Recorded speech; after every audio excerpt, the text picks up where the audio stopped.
York than it does to Europe? Yes, it does.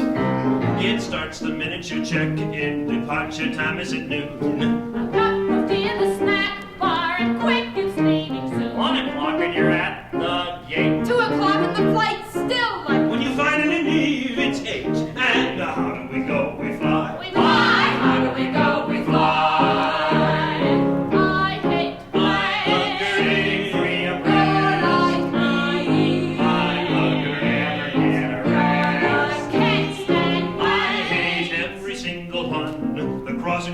Which wasn't enough, the fun hadn't yet begun.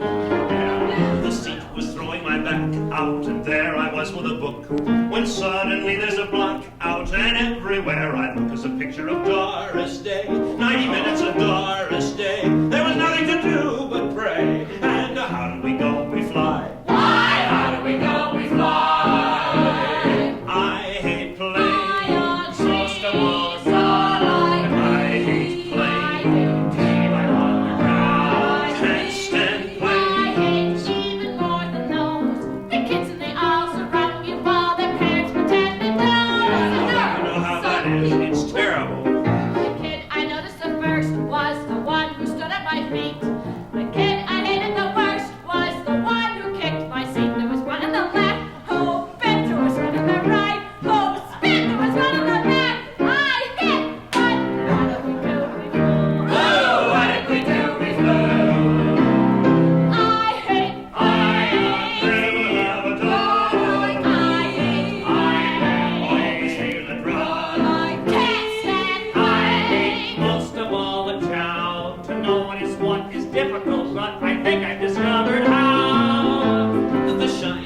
tomatoes, the salad lies in a group. the early stuff is potatoes, the stuff that moves is soup. Anything that is white is sweet. Anything that is brown is meat. Anything that is gray, don't eat. What do we do? We fly. Why? What do we do? We fly. You're zooming up like a comet. Your ears are starting to ring. Your neighbor's starting to vomit. There's ice along the wing as you wait for your moms to right. And see your whole life flash by to tell you it's fun to fly. Your chance of survival so remote. You're far better off to cut your throat. But who has the time to take a boat? Away we fly.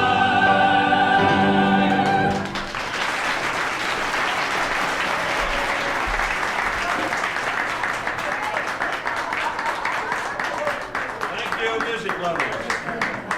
Nice to have you with us tonight. This is what we call Songs and Patter from Broadway. You've just heard a number from Richard Rodgers' new show, Do I Hear a Waltz? I'm going to sing you now a number from Julius Monk's Plaza 9 in New York. This has an interesting title. It's all about a new synthetic fiber called polyester. She looked perfectly lovely. She had a form divine. He knew for sure that her haute couture was the latest Parisian design. How he admired the fabric, wondering what she had on. For it wasn't chinchilla in shades of vanilla, or stripes of the sheerest chiffon. It was 10% Banlon, 22% Orlon, 38% Davison, 17% wool, and she wore it out dancing with its synthetic fibers. When she started to tango, she felt so chemical.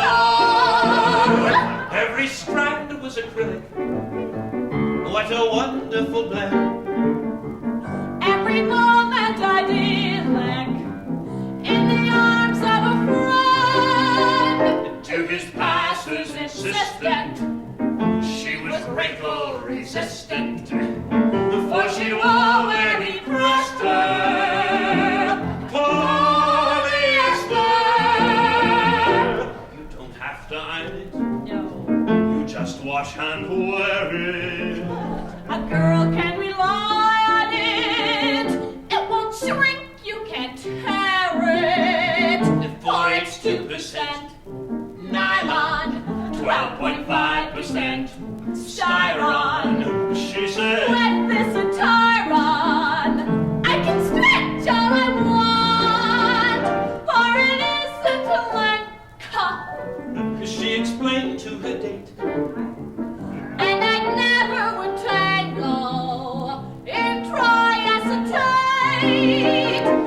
dancing faster and faster to Lester Lanning's orchestra, just like a demon possessed her.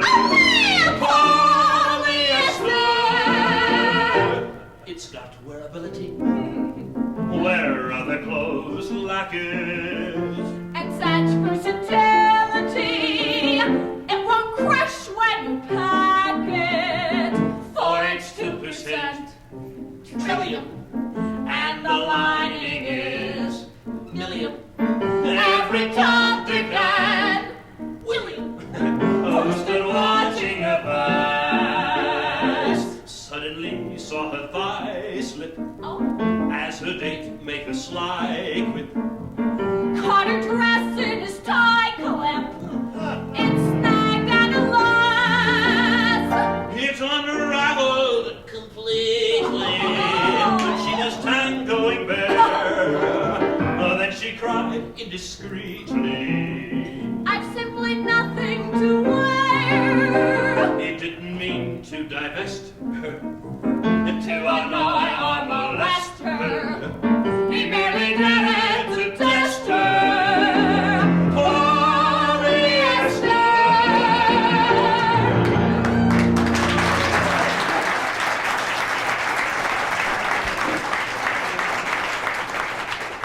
I'm going to sing you a song now from a show called Riverwind. And this particular number involves a young lady whose name is Virginia, and a young man whose name is Clarence. We have a very civilized and workable arrangement, Virginia. Marry me, Clarence. Oh, you have to think positive, Virginia. Let's not rush in now. We're angels here to tread. You are an almost but not quite scholar, forever close to a fresh new truth. And as an actress, you're nearly clever. Nearly, but always never. So we are winners nor losers neither. We vegetate somewhere in between. Which sort of makes me an almost hero, in love with a not quite zero. Almost but not quite, nearly but never. When will we ever look the truth in the eye? Ain't gonna be no little banners to fly. Ain't gonna be no little thundering applause. Ain't gonna be because my honey, because we got the stuff, but not quite enough. You give me barrels of fun, my pigeon, but not a smidgen of self-respect. I'll bet your landlady's throwing leers, dear, for nearly 7 years, dear. For 7 years I have truly loved you. For 7 years I have found myself across your sweet little threshold carried, almost but not quite married. Almost but not quite, nearly but never. When will we ever use our good common sense? Ain't gonna be no little white picket fence. Ain't gonna be no getting out of our ruts. Ain't gonna be because you ain't got the guts. Ain't got the guts, my honey, ain't got the nerve. Oh, I got the guts, my honey, also the nerve, but I kept them both held in reserve. Ah, honey, you've just got to let me get used to the idea. We are going to settle down and lead a normal life and have a family. Just think of it, honey. Kids. Hey, Virginia, what do you think our firstborn is going to be? Illegitimate? No. I'm serious, honey. Well, who's kidding, Clarence? No, I think our firstborn ought to be a boy. Hey, Virginia, can't you just see us taking Junior shopping at the A&P and bumping into that grouchy old landlady? And that grouchy old landlady will ask Junior who those nice people with him are. And Junior will look up at her and say, well, her name's Virginia, his name is Clarence. They are my almost but not quite parents. Almost but not quite, nearly but never. Maybe we'll never see that white picket fence. maybe we'll never see those nuptials commence. But why shouldn't we go on pretending we did? Heaven forbid, it's too late to stop us now.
Show imported from London called Half a Sixpence. This is doing quite well on Broadway, by the way, and the name of this song, Flash Bang Wallop. We don't even have the remotest idea what Wallop refers to, but it has to do with an old-time photography session in which the flash gun explodes every once in a while. One more picture, hold it! All lined up in a wedding group. Here we are for a photograph. We're all dressed up in a morning suit. Oh, try not to laugh. Since the early caveman in his fur took a trip to Gretna Green, there has always been a photographer to recall the happy scene. Hold it, flashbang walk. What a picture. What a picture, what a photograph. Poor old bloke, blimey, what a joke. Hat blown off in a cloud of smoke. Clap hands, stamp your feet. Banging on a big bass drum, boom! What a picture, umpty-ump, bum, bum, bum, bum. Woody Flappy, album. One more picture. The same thing happened long ago when man was in his prime. And what went on we only know by the snaps he took at the time.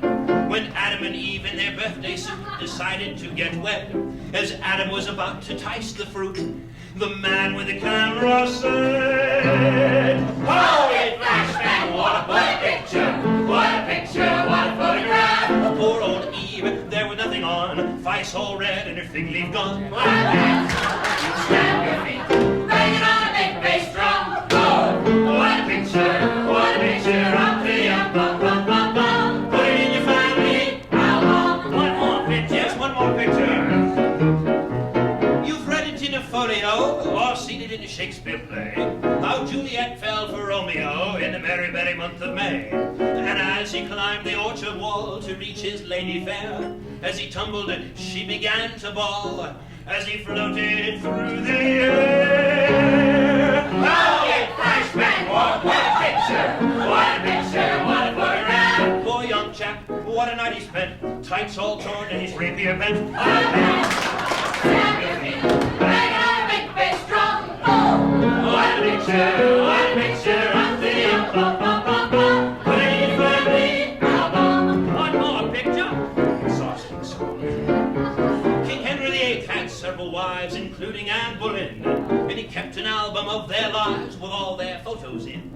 When Anne Boleyn was on her knees, dressed in her very best frock, King Henry shouted, "Smile, dear, please," as her head rolled off the line. Holy flashbang, what a picture! What a picture, what a photograph! Comes the print. In a little while, she lost her head, but she kept her smile. Stamp your feet, banging on a big bass drum. Oh, what a picture of the young bum bum bum bum. Put it in your family album. Put it in your family, put it in your family, put it in your family album.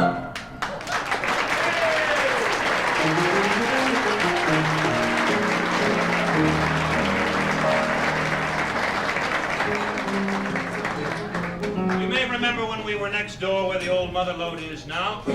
Back in 1958, we used to do some very interesting Noel Coward numbers. And several people have asked that we bring these back again because they're kind of fun. You may remember this one. My family has traditions. I've heard them 1,000 times. My relatives were not excessively bright. They love to go off on missions to rather peculiar climes and lead the wretched heathen to the night. Now, a few of them got beaten up in course of these rampages. My great Aunt Maud got eaten up while singing Rock of Ages. These family expeditions admittedly are a bore, but there is just one uncle whom I positively adore. Oh, poor Uncle Harry wanted to be a missionary, so he took the ship and sailed away. Now this visionary, hotly pursued by dear Aunt Mary, found the South Sea island on which to stay. Now the natives greeted him kindly and invited them to dine on yams and hams and human hands and vintage coconut wine, the taste of which was filthy, but the after effects divine. And poor Uncle Harry got to be gay and long to tarry. This Aunt Mary couldn't quite allow.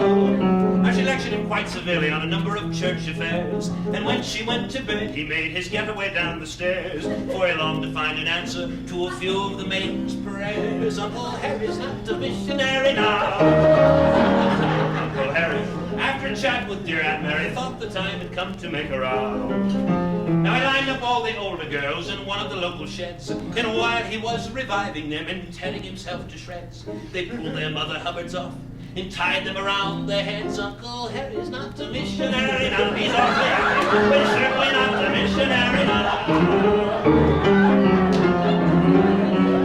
Now Uncle was just a seeker, dreamer sincerely blessed of this. There couldn't be a shadow of doubt. The fact that his flesh was weaker than even Aunt Mary guessed took even her some time to figure out. Now in all those languid latitudes, the atmosphere's exotic.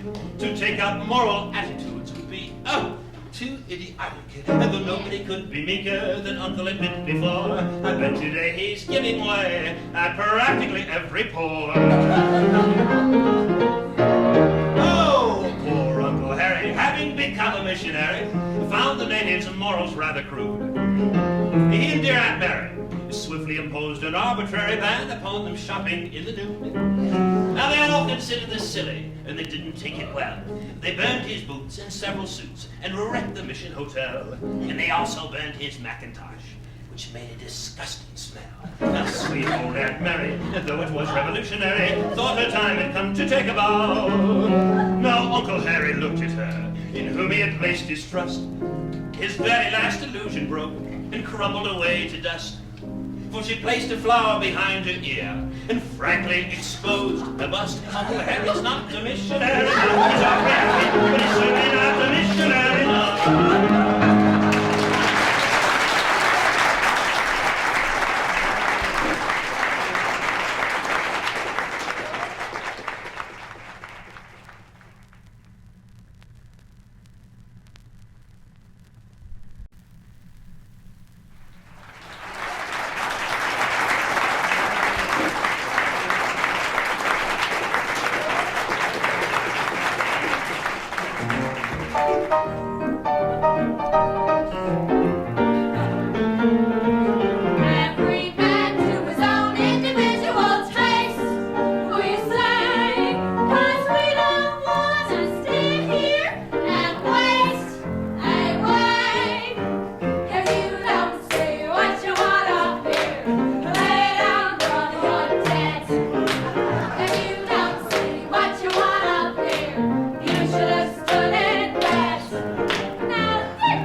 Dream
So I asked him, what's that creature there? And he answered, it's an elk. Now I might have gone on thinking that was true, if the animal in question hadn't put that chap to shame when remarked, I ain't an elk, I'm a gnu. Oh, I'm a gnu. I'm a gnu. The nicest work of good nature in the zoo. Oh, I'm a gnu. How do you do? You really ought to know wahoo's wahoo. Spelled G-N-U. I'm not a camel or a kangaroo. So let me introduce, I'm the neither man or moose. So gno, I'm a gnu. Stupid song, isn't it? I had taken furnished lodgings down on Rustington-on-Sea. Once I traveled on to Ashton on the line it was, actually. And the second night I stayed there, I was wakened from a dream, which I'll tell you all about, though some other time. Among the hunting trophies on the wall above my head, stuffed and mounted, was a face I thought I knew. A bison? Could it be a bison, do you suppose, huh? And a copy? No, it's terribly unlikely, isn't it? Could it be a hearty beast? I seem to hear a voice. I'm a gnu. Oh, I'm a gnu. Another gnu. I wish I could ganache my teeth at you. Oh, I'm a gnu. How do you do? You really ought to know wahoo's wahoo. Oh, I'm a gnu. Spelled G-N-U. Call me bison or a copy and I'll sue. Nor am I in the least like that dreadful hearty beast. So gno, I'm a gnu. Gno, I'm a gnu.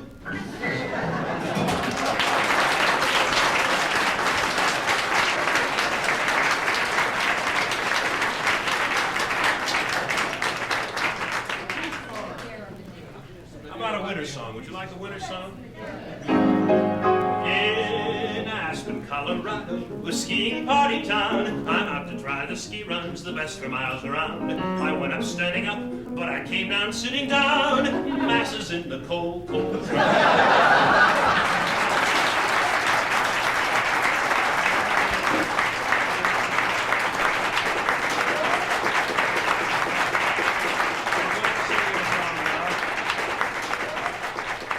Sing you a song now, starring Sharon Hicks, with a very interesting title. This is all about Mrs. Johnson who went to the supermarket. Sharon, are you coming up here? We're just wasting tape. Come on, sweetie, get up here. What are you doing? I'm tense. Yeah, we'll start over again.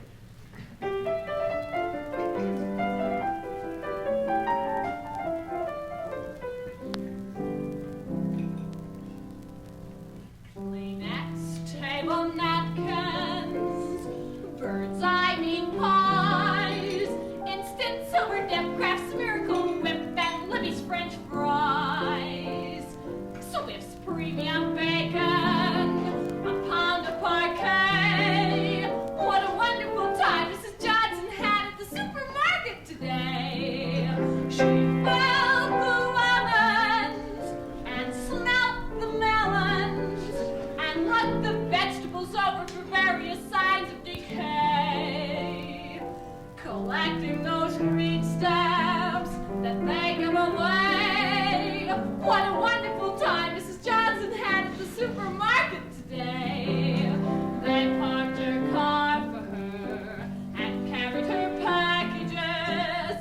Bart was too far for her to stroll. She picked out celery and bunches of radishes and a chromium cabinet with an automatic safety control. She found the spaghetti, aluminum list, aluminum foil, a giant toil, and a six-pack of Schlitz. Family Coca-Cola, refreshingly iced. Scott pink toilet tissue and B&B mushrooms, both buttons and sliced. She wanted paperback, the encyclopedia. For all 40 volumes look so nice. She dropped a dime into the box for the needier and returned a box of Angel Food Mix, for which they refunded the purchase price. Then she wheeled her buggy up to the cashier. I'm ready to go now. I finished my shopping and everything's here. Just ring up the total, I'll be on my way. When the voice of the manager came from the rear, Mrs. Johnson, don't pay. Stop lucky winner, here's prizes galore. For you're the 5 millionth customer to ever shop in this store. Except with best wishes, a split level home, a ranches in Reno, a wardrobe in Paris, a villa in Rome, 3 weeks in Hawaii by BOAC, and shop for the rest of your life and get all of your groceries free. An art collection by masters of old, a silver salver and trinkets of gold. Kleenex, table napkins, right up to your eyes, instant silver dip, Kraft Spherical Whip, and Libby's French fries, Swiss premium bacon, 10 tons of parquet, and when you get home and tell Mr. Johnson, he'll probably say, what a wonderful time Mrs. Johnson had at the supermarket today.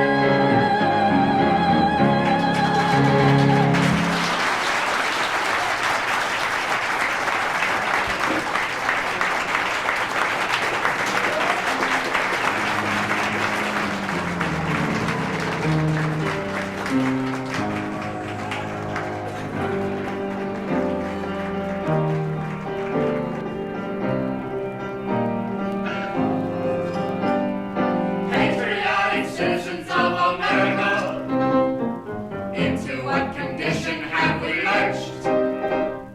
Everyone is plotting against America. Ours is a country that is smirched. Cheering for the common man and cheering the elite. Even little children are infected with defeat. Putting Russian dressing on the salad that they eat. Come along and see them Birch. A meeting at the courthouse, 8 o'clock tonight. Just come in the door and turn to the right. Careful when you get there, hate to be Barack. We're taking down the names of everybody turning left. We're the John Birch Society, John Birch Society, here to save our country from a communistic plot. Join the John Birch Society, help us fill our ranks. To get this movement started, we need lots of tools and cranks. There's no one that for certain the Kremlin doesn't touch. We think that Westbrook Pegler does protest a bit too much. We only hail our hero, from whom we got our name. We're not clear what he did, but he's our hero just the same. We're the John Birch Society, John Birch Society. Socialism is the ism, dismalest of all. Join the John Birch Society, holding off the Reds. We will use our hands and hearts, and if we must, we'll use our heads. Our eyes and ours and agents have been already named. And MCA has agents that are flatly unashamed. We're after Rosie Clooney, we've gotten Pinky Lee, and the day we get Red Skelton, won't that be a victory?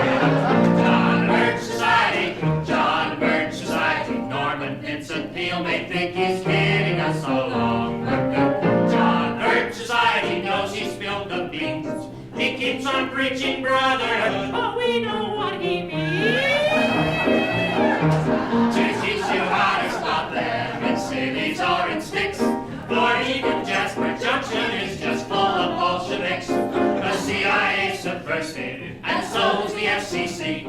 There's no one left but me, and we're not sure of thee. John Birch Society, John Birch Society, busy writing essays that will beat the poll that day. Join the John Birch Society, have so much to do. Have you heard they're serving vodka at the WCTU? Hey, you are just as worried to be a commissar. Do you want me to Khrushchev in there with the VAR? You cannot trust your neighbor, hey, or even next of kin. Hey, if mommy is a commie, then you gotta turn her in. John Birch Society, John Birch Society, fighting for the right to fight the right, fight for the right. Join the John Birch Society as we're marching on. We'll all be glad to see you when we're meeting in the John. And the John Birch Society.